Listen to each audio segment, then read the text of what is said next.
Social welfare and Betul माल का इदारा है और 2015 से ये काम कर रहा है। इस वक्त हम नौजवान वज़ीर-ए-आज़म नौजवान हुनरमंद प्रोग्राम के दाखिले शुरू कर रहे हैं, जिसमें 4 क्लासेस हैं। ब्यूटिशन है, ड्रेस मेकिंग है और जो है ना इसका है हैंडीक्राफ्ट, हैंड एम्ब्रॉयडरी और कंप्यूटर क्लासेस।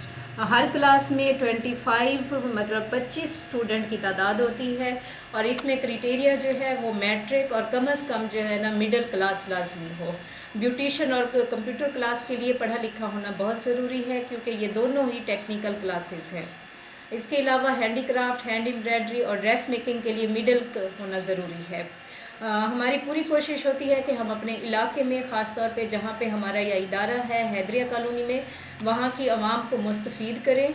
और हमारा मकसद सिर्फ़ इतना होता है कि जो ख़वातीन और बच्चियाँ घर में फ़ारिग बैठी हैं या बरसरे रोज़गार नहीं है, उनको हुनर सिखा के उनको अपने मुआशरे में, अपने घर में और सोसाइटी में एक अच्छा मकाम मुहैया करना है।